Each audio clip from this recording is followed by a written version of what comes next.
Hello everyone. आज हमारा NTPC का इम्पॉर्टेंट कॉन्सेप्ट रिवीजन सीरीज का 9वां लेक्चर है, जिसमें अपन डिस्कस करेंगे ट्रायंगल के इम्पॉर्टेंट रिजल्ट के बारे में। तो चलो स्टार्ट करते हैं। जैसे मान लो ये कोई ट्रायंगल है, मान लो ए बी सी, और ये क्या है, ये इसका बाइसेक्टर है। ये लाइन जो है इसको बाइसेक्ट कर रही है और ये लाइन इसको बाइसेक्ट कर रही है। ये लाइन इसको बाइसेक्ट कर रही है, ये लाइन इसको बाइसेक्ट कर रही है। जहाँ पे हमारे सारे बाइसेक्टर इंटरसेक्ट करते हैं उसको क्या बोलते हैं, इन सेंटर। ये हमारा क्या है, इन सेंटर है। तो अगर हमें एंगल ए मान लो ये एंगल हमारा क्या है, एंगल थीटा दिया है। एंगल ए की वैल्यू मान लो थीटा है।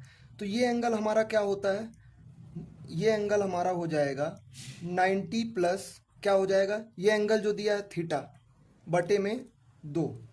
जैसे मान लो एग्जाम्पल के तौर पे ये एंगल हमें 30 दिया होता तो ये एंगल हमारा क्या जाता, 90 प्लस थीटा बटा 2। थीटा की जगह 30 रखते, बटा 2 मतलब 15, तो कितना आ जाता, 105। ये हमारा क्या है, इंटरनल बाइसेक्टर है। क्या है, देखो ट्रायंगल को अंदर से बाइसेक्ट कर रहा है ना, ट्रायंगल के अंदर। और ये वाला फिगर हमारा इसी से रिलेटेड है। ये क्या है, एक्सटर्नल बाइसेक्टर है। मान लो ये ट्रायंगल है ए बी सी, ठीक है। अब ये ट्रायंगल को अंदर की तरफ नहीं, देखो बाहर से बाइसेक्ट कर रहा है। ये यहाँ बाइसेक्ट कर रहा है, ये यहाँ बाइसेक्ट कर रहा है। अब मान लो आपको ये एंगल दिया हो थीटा, तो ये एंगल कैसे निकालोगे, इसी का जस्ट उल्टा हो जाता है। यहाँ 90 प्लस थीटा बाई 2 होता है, यहाँ पे क्या हो जाएगा 90 माइनस थीटा बाई 2। ये एंगल हमारा क्या आ जाएगा, 90 माइनस थीटा बाई 2। अब थर्ड कॉन्सेप्ट देखो। मान लो ये कोई ट्रायंगल है ए बी सी, ठीक है। ये क्या है, एडी। एडी हमारा क्या है, एंगल बाइसेक्टर है। एंगल बाइसेक्टर क्या होता है, जो किसी एंगल को दो बराबर भागों में बांटे। तो एडी हमारा क्या है, एंगल बाइसेक्टर है। और ये हम मान लेते हैं क्या है, एई। एई हमारा क्या है, बीसी पे क्या है, परपेंडिकुलर है, मतलब 90 डिग्री एंगल बना रहा है। तो इसमें पूछता है कि D A E, angle D A E, direct exam में पूछता है ऐसे। एंगल डी ए ई मतलब ये वाला पार्ट, ये एंगल, ये इतना एंगल बराबर क्या होगा, हाफ हाफ ऑफ क्या हो जाएगा, एंगल बी माइनस का एंगल सी। ये होता है हमारा रिजल्ट, इसको याद रख लेना। मतलब अगर हमारा ये क्या हो, एंगल बाइसेक्टर हो और ये परपेंडिकुलर दिया हो, तो एंगल बाइसेक्टर और परपेंडिकुलर के बीच का एंगल पूछता है। तो क्या होता है, हाफ बी माइनस सी। इसको जैसे मान लो अगर बी 60 दिया है, सी 90 दिया है, या सी मान लो 70 दिया है, तो सी माइनस बी भी लिख सकते हो। जो एंगल बड़ा हो उस हिसाब से कर सकते हो, ठीक है। फोर्थ रिजल्ट हमारा क्या है, मान लो ये ट्रायंगल है ए बी सी। ये कैसा है, ऑब्ट्यूस एंगल ट्रायंगल है। ऑब्ट्यूस एंगल ट्रायंगल है, ठीक है। अब इसका एक्सटर्नल बाइसेक्टर ये है, ये मान लो एफ पे मिल रहा है और ये मान लो ई पे मिल रहा है। ये इसका क्या है, एक्सटर्नल बाइसेक्टर, मतलब इसको इस दो एंगल को दो बराबर भागों में बांट रहा है। ये कहाँ मिल रहा है, यहाँ पे, ठीक है। और इसका एक्सटर्नल एंगल बाइसेक्टर क्या है, ये है। अगर कोई ट्रायंगल का एक्सटर्नल बाइसेक्टर किसी दो पॉइंट का दिया हो, तो जैसे ये जाके कहाँ मिल रहा है, यहाँ पे मिल रहा है। इस लाइन को जब हम बढ़ा रहे हैं तो यहाँ पे मिल रहा है।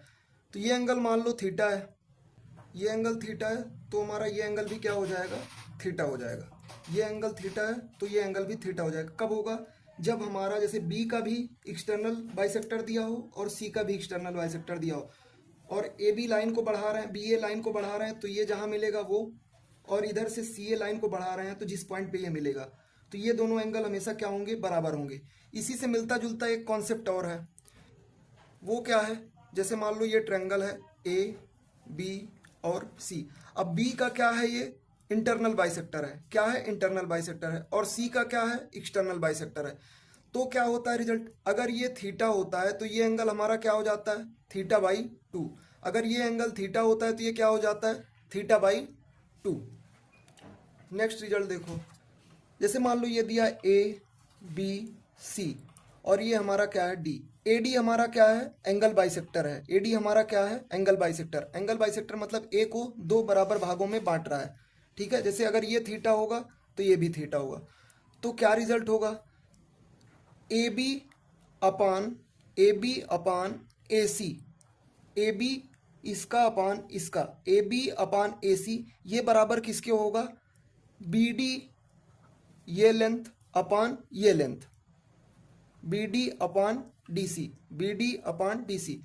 कहने का मतलब अगर मान लो ए बी तुम्हें 6 दिया है और BC दिया है मान लो 9, तो AB 6 दिया है और AC 9 दिया है, तो AB और AC का रेशियो क्या आ जाएगा, 3 दूनी 6, 3 तिया 9, 2 और अनुपात 3 में आ जाएगा।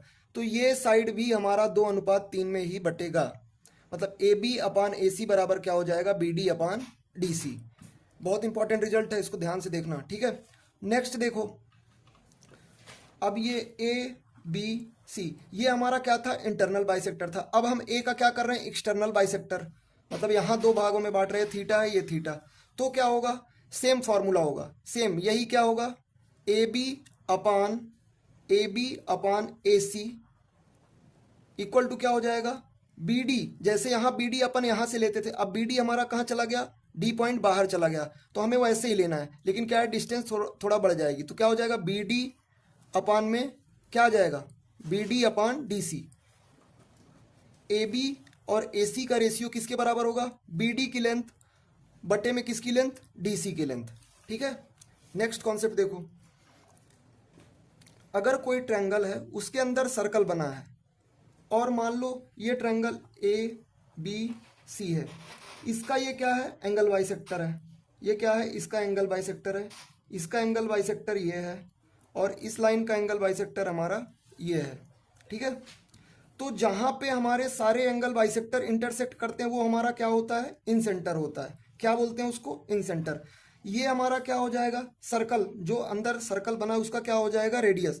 अब इसमें पेपर में कैसे क्वेश्चन पूछेगा, आपको AB AC और BC की लेंथ दे देगा और आपसे पूछेगा रेडियस निकालो, तो रेडियस कैसे निकलता है, इसको क्या बोलते हैं, इन रेडियस, क्या बोलते हैं, इन रेडियस। इन रेडियस कैसे निकालोगे, ब्रैकेट में R कर दो, कैसे निकालोगे, एरिया ऑफ ट्रायंगल, क्या करोगे, एरिया ऑफ ट्रायंगल बटे में ट्रायंगल ABC बटे में क्या आएगा, सेमी पेरीमीटर, मतलब पेरीमीटर मतलब सभी भुजाओं का क्या कर लो, सम कर लो, और बटे में 2, तो सेमी पेरीमीटर ऑफ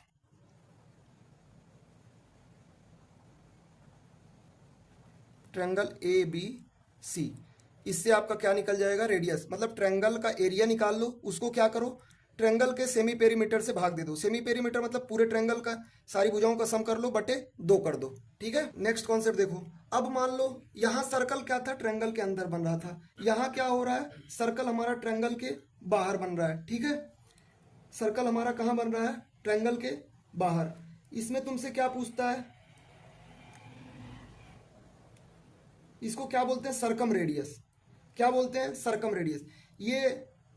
ये डिस्टेंस और ये डिस्टेंस आपस में क्या होती है, बराबर, क्यों बराबर होती, क्योंकि ये क्या है, रेडियस है, तो सरकम रेडियस पूछता है। तो R इसमें कैसे निकालते हैं, मान लो ट्रायंगल की साइड यहाँ A है, ये मान लो A है, ये B है, ये C है, तो C के सामने की साइड मान लो स्मॉल c है, A के सामने की साइड A है, B के सामने की साइड स्मॉल b है, तो कैसे निकालोगे, R बराबर क्या होता है, A into B into C बटे में 4 गुणे एरिया ऑफ ट्रायंगल, 4 गुणे एरिया ऑफ ट्रायंगल,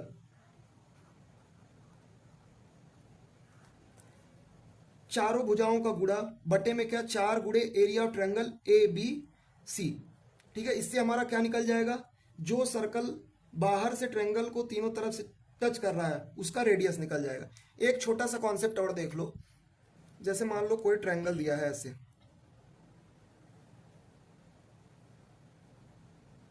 और इस वर्टेक्स से कोई लाइन ड्रा की जा रही है ऐसे, तो हमेशा क्या होगा, जैसे मान लो ट्रायंगल ABC है, तो जिस रेशियो में अगर किसी ट्रायंगल की किसी एक वर्टेक्स से किसी एक लाइन पे जिस रेशियो में लाइन होती है उसी रेशियो में क्या होता है, ट्रायंगल का एरिया भी बढ़ता है। जैसे मान लो ट्रायंगल ये है, मान लो इसका ये लाइन, मान लो ये लाइन क्या है, AD अगर इस लाइन को मान लो A अनुपात B में बांट रहा है, A अनुपात B में, BD की लेंथ A है, DC की लेंथ B है, DC की लेंथ क्या है, B है, तो हमारा जो ट्रायंगल ABD का एरिया होगा वो क्या होगा, A, और ट्रायंगल ADC का एरिया क्या होगा, B।